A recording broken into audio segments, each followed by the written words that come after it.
Warahmatullahi wabarakatuh. Nama saya Tengku Haji Bukhari TSE. Saya beralamat di Sukaraja, Kecamatan Nurul Makmur, Kabupaten Nagan Raya. Hari ini saya sebagai caleg di PRA Dapil 10 Partai Demokrat dengan nomor urutan 8. Jadi Dapil 10 itu terdiri dari 4 kabupaten: Nagan Raya, Aceh Barat, Aceh Jaya, dan Semelu. Ya. Jadi gagasan saya kalau di sudut pendidikan, ini kan harus prioritas utama pendidikan. Karena di dalam realisasi implementasi masyarakat, pendidikan itu kan wujudnya kepada ilmu. Ya kan? Setiap orang amalan, orang beramal, imamnya ilmu. Imam ilmu, iman. Imam iman, tauhid. Imam daripada tauhid, makrifat. Ini di sudut agama. Jadi kalau yang formal, sudah jelas legalitas formal. Tapi hari ini orang dangkal di bidang ini, Pak. Yang hanya tahu dia belajar syariat toh di pesantren. Tapi belajar tentang akidah sudah langka. Nah, makanya kalau saya terpilih menjadi DPRA, ini yang harus saya apakan. Maka melalui pendidikan yang kita angkat. Harkat dan martabat bangsa dan negara kita bersumber daripada ilmu. Tanpa ilmu, semua tidak ada.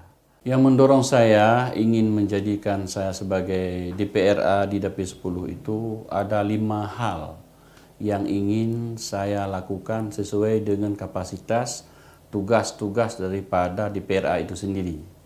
Pertama, di segi pendidikan, saya lihat kita di Aceh ini kan berlandaskan kepada syariat Islam. PP nomor 10 tahun 2004 tentang syariat Islam. Kita lihat bahwa pendidikan di Aceh hari ini sudah sangat rendah bila dibandingkan dengan Aceh yang lama dulu di segi agama. Kenapa? Di saat saya di PRK dulu bisa meng-APBD-kan pesantren di Nagan Raya di saat saya di PRK dulu 2004 sampai 2009. Hari ini saya berkomitmen dan bercita-cita, bukan janji, bercita-cita agar kalau saya terpilih jadi DPRA, menganggarkan, meng-APBA-kan anggaran pesantren itu. Honor Dewan Guru Pesantren dari tingkat yang terendah sampai ke mahalinya itu harus diberikan honor kepada mereka. Kenapa? Dalam undang-undang sudah diamanahkan mencerdaskan kehidupan bangsa, melaksanakan ketertiban dunia sesuai dengan yang berlaku. Sedangkan di Aceh berlaku PP nomor 10 tahun 2004 tentang syariat Islam. Oleh karena demikianlah di Aceh ini harus pesantren itu di-APBA-kan. Harus ada honor Dewan Guru dari tingkat matan takrib ke bajuri, ayanah sampai ke mahali. Kenapa? Pesantren itu mengajar 4 waktu dia, Pak. Pertama habis subuh, kedua habis zuhur, habis asar olahraga, habis maghrib dan habis isya, 4 waktu. Sedangkan gaji guru pesantren itu 30 hari gaji dalam 1 bulan. Tapi kalau dibandingkan dengan sekolah formal, itu gaji ada gaji 13 lagi. Ada sertifikasi lagi. Ada wang tunjangan, ada wang lauk pauk, ada wang megang, ada wang lebaran. Tapi gaji tengku pesantren 1 bulan 30 hari gajinya. Kalau kita lihat ke belakang, memerdekakan negara Republik Indonesia ini yang merebut ini ulama salafi dulu, Pak. 80% ulama salafi ikut rebut negara ini dari tangan penjajah. Tapi hari ini mana ada dari ulama atau dari pesantren yang dianggarkan dana. Padahal kalau kita lihat ke belakang seperti itu. Mana ada profesor waktu rebut negara ini ada? Belum. Doktor belum ada, S3. Yang ada Insinyur Soekarno, S1 dulu. Rebut dari Belanda dan Jepang. Itu historis dan kronologis rebut negara ini dari tangan penjajah. 80% ulama salafi. Makna ulama salafi ini ulama berkain sarung, kitab kuning.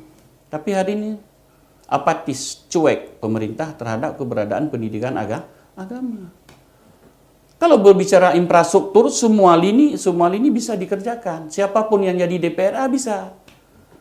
Infrastruktur jalan, jembatan, perekonomian rakyat, pertanian, tanaman pangan, tahanan pangan. Ipolek, Sosbud, Dak, Hankam itu semua bisa dilakukan oleh siapapun yang naik di DPRA ini. Tapi menyangkut dengan ini siapa yang ada mengangkat harkat martabat? Karena kita Aceh kan serba Mekah. A itu apa? A agama. C itu cendekiawan. E itu emansipasi wanita. H itu himpunan ke semua itulah agama. Berbicara agama ulama. Karena ulama sirajud dunia wa masabiul akhirah. Jadi agama itu di Aceh. Kenapa? Seluruh Indonesia kalau kita datang ke Aceh, semua masjid. Di luar Aceh, satu masjid 15 gereja. Baru jumpa satu masjid lagi. Nah, kita Aceh ini jangan hilang tongkat. Maka kalau saya terpilih, saya angkat ini. Ijazah pesantren disetarakan dengan ijazah formal pendidikan umum. Di SD, SMP, SMA ini harus mengajar orang pesantren. Yang kedua, menyangkut masalah infrastruktur. Di DP kami itu masih sangat jauh ketinggalan bila dibandingkan dengan provinsi lain, dengan kabupaten lain. Seolah-olah kami ini dianaktirikan dengan pemerintahan Aceh yang dulu, bukan yang sekarang. Kenapa? Kalau dibandingkan dengan infrastruktur yang ada di Aceh Utara, Aceh Pidi, Aceh Timur, itu sangat berbeda dengan Aceh kami. Kami pernah jalan infrastruktur di daerah saya, dari pertama merdeka sampai hari ini belum dirasa aspal. Jadi ketika saya kalau diizinkan oleh Allah sesuai dengan ayat Allah, tu'ti mulka mimman tasya, ya Allah menghendaki kepada saya terpilih saya menjadi anggota DPRA, infrastruktur ini sangat penting di daerah DP kami. Kemudian sebagaimana jembatan lewat sungai, jembatan gantung, itu yang ada jembatan satu di Sungai Lami, Pak. Di jalan Sungai Lami tok satu jembatan yang dibuat oleh Jerman tahun 82. Jadi coba Bapak bayangkan dari Suwak Adama itu mau pergi ke seberang sungai, dia pergi ke Abdia dulu, baru balik sana, udah sore.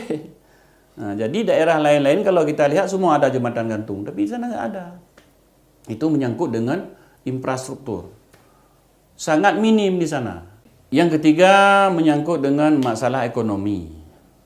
Ekonomi di sana itu 80% dari perekonomian kebun kelapa sawit. Tapi hari ini kebun kelapa sawit itu harganya anjlok.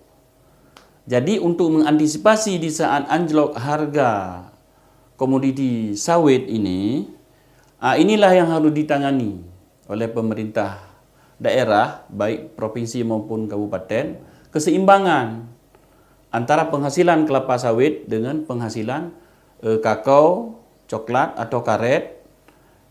Kalau daerah Aceh Timur ada aren lagi dengan tanaman pangan, padi. Ini antisipasi oleh pemerintah, ini jangan semua sawit. Jadi antisipasi lain tidak ada. Di saat sawit anjlok, masyarakat down, tidak bisa bergerak. Ada anaknya yang kuliah, ada kredit mobil, kredit Honda, kredit rumah, KPR, ada kredit yang lain-lain, akhirnya macet. Jadi pemerintah ini harus memperdayakan zona-zona. Di Darul Makmur, umpamanya zona persawitan di Nagan Raya. Daerah Nagan itu ada 3 zona. Darul Makmur zona sawit, daerah Jeram zona padi, daerah Kuala zona industri umpamanya. Kalau daerah Calang itu daerah zona laut, Aceh Jaya. Kalau daerah Aceh Barat itu ada 3 dimensi, laut ada, gunung ada, daratan ada. Ini keseimbangan ini harus, jangan satu jurusan saja. Yang keempat, saya sekarang ada secara substansinya, saya ada beli tanah untuk pesantren, Pak. Rencana program saya itu 30 hektar. Jadi pesisir pantai barat selatan dari Aceh Jaya sampai ke Singkil itu belum ada pendidikan yang lengkap satu tempat. Dari TK, SD, SMP, SMK dan fakultas tidak ada yang terpadu di sana. Rencana saya 30 hektar ini sudah saya konsultasi dengan kedutaan di Jakarta. 6 negara ini yang akan kita musyawarahkan. Qatar, Kuwait, Sudan, Suriah, Yaman, dan Brunei Darussalam. Itu infak, zakat dari mereka atau bajis dari mereka akan membangun di negeri kita. Cuman diminta dia tanah 30 hektar. Dia di situ ada pengajian Salafi. Tok ada. Yang laki. Salafi perempuan tok ada. Kemudian dari TK, SD, SMP, SMA, itu ini terpadu. Tapi dalam satu nama pesantrennya. Oh, kalau anak laki bidang mebel ada di situ, bidang cat mobil, pembengkelan, mekanik ada. Kalau anak yang perempuan, santri putri itu diistilahkan dengan kostum, bidang-bidang jahit menjahit. Semua ada di situ. Nah, jadi ini yang akan, kalau saya diizinkan oleh Allah, rakyat percaya kepada saya, dapat yang kuning di sini, inilah yang akan saya datang ke negara tetangga, ke Timur Tengah. Akan saya jalani tugas-tugas rakyat, saya lobby negara-negara yang menyangkut dengan yang saya sampaikan tadi untuk membangun di pesantren itu. Kenapa? Anak-anak di sana ngantar anak ke Mangging, ke Labu Haji sampai ke Aceh Selatan, ngantar sampai ke Banda Aceh, ke Calang, daerah Calang itu pendidikan apa. Jadi maksudnya kita sangat ketinggalan di bidang pendidikan. Semua ke Banda Aceh, anak tamat SD ngantar Banda Aceh, siapa yang ngurus? Coba, orang Aceh kalau ada perusahaan yang dibuka, semua jadi satpam, jaga palang, penjaga malam. Itu rakyat Aceh hari ini. Coba, buat sebuah undang-undang, buat sebuah kanun, baik di DPRD, di PRA, baik di dalam kementerian, di Jakarta sana. Peluang gerak dari luar ini jangan ada. Berdayakan orang pribumi. Ini untuk mengantisipasi yang Bapak tanyakan tadi. Kenapa orang nasi dengan game, dengan HP yang model sekarang, dengan minuman, dengan sabu, dengan ganja. Apa yang harus dikerjakan oleh pribumi, Pak? Pemberdayaan ini nggak ada konsekuensi. Gagasan saya dengan pemberdayaan ekonomi mikro dan makro inilah mengantisipasi semua hal yang akan terjadi ke depan. Didorong oleh pendidikan. Yang kelima, keseimbangan, Pak. Keseimbangan baik di pendidikan, infrastruktur, baik yang bagian pangan, bagian kepedulian dari pihak pemerintah provinsi, ya kan, pemerintah pusat, ke daerah kami itu tidak ada imbang, Pak. Nah, ini yang menjadi permasalahan hari ini. Jadi bila dibandingkan dengan Aceh PD, Aceh Timur, Aceh Utara, dan Aceh Besar, ke kami sana kalau dilihat perbandingannya seperti anak tiri. Nah, jadi rencana saya kalau saya terpilih, kenapa Pak? Kami di Nagan Raya, khusus itu bupatinya ketua Demokrat, bupati sekarang. Di Aceh Jaya, Demokrat. Cuman Aceh Barat aja yang beda. Semelu, saya nggak tahu dari mana backgroundnya. Jadi gubernur sekarang Demokrat. Jadi saya di PRA juga dari Demokrat. Jadi sinergi antara bupati, gubernur, dan DPRA. Inilah ingin kami lakukan keseimbangan. Di seluruh lini, di DP 10 ini harus imbang. Jangan ada ketimpangan. Baik, masalah apapun, di segi sudut apapun, ini harus dilakukan keseimbangan. Jangan lupa masyarakat Dapil 10, Aceh Barat, Aceh Jaya, Nagan Raya, dan Semulu, bulan 4, tanggal 17, 2019, memilih saya Tengku Haji Bukhari, nomor urutan adalah 8.